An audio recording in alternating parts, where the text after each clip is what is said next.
तर तुमचं नाव सांगा. दौलत धर्म पवार, राहणार दराणे, तालुका सटाणा, जिल्हा नाशिक. ते दरवर्षी खतं वापरतात, आपण त्यांच्याकडनं जाणून घेऊ की खताचे रिपोर्ट कसे मिळाले. एकदम चांगले आहेत. तुम्ही किती वर्षापासून वापरताय? 5-6 वर्षापासून. 5-6 वर्षापासून वापरताय. तुम्ही आता या कांद्याला खत रासायनिक किती वापरले, आमच्या कंपनीचे किती वापरले आणि रासायनिक फवारण्या किती केल्या? फवारणी एक पण केली नाही. एकही फवारणी नाही, फक्त तुमचं खाद्य वापरलेलं आहे तेवढं. 5-6 वर्षापासून तेच करतोय. आणि प्लस हा, खत नाही आहेत, म्हणजे शेणखत वगैरे काही टाकलेलं नाही. शेणखत वगैरे टाकलेलं नाही, बायोलॉजिकल खत वापरलेलं आहे यांनी फक्त, आणि जैविक शेती, सेंद्रिय शेती केलेली आहे. हो, बस बस. बरं का, कुठल्याही प्रकारचं केमिकल औषधाचा स्प्रे घेतलेला नाही.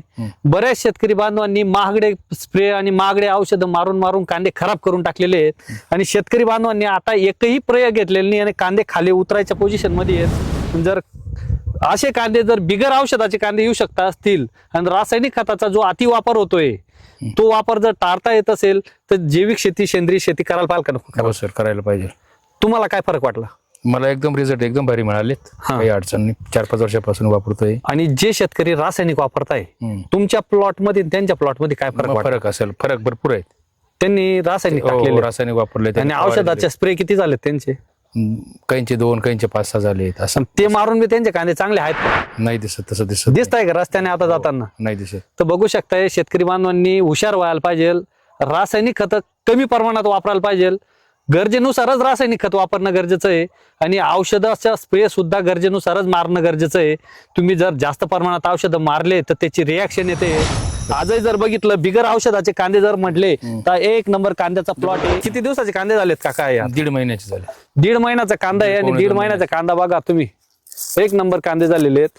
खाली कांदा उतरायला सुरुवात झालेली आहे. आणि सर प्लस त्या खाद्यापासून मुळा पण एकदम छान, मुळवा वगैरे पण चांगला आहे. तुम्हाला 100% रिपोर्ट मिळाले. हो. तुम्ही इतरांना काय सांगू इच्छिते? एक खत वापरावं, असं एकदा वापरायला वापरून बघा. सटाणा भागामध्ये बरेच शेतकरी उन्हाळी कांदा लागवड करतो. त्यांना उन्हाळी कांदा टिकवायचा असतो आणि कांद्याची टिकवण क्षमतासाठी जय किसान ग्रीन इंडिया कंपनीचे व्हिडिओ पहा. तुम्हाला 100% रिपोर्ट दिसेल.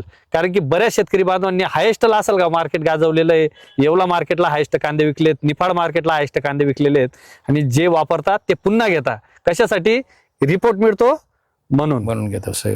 धन्यवाद शेतकरी बांधव. नमस्कार.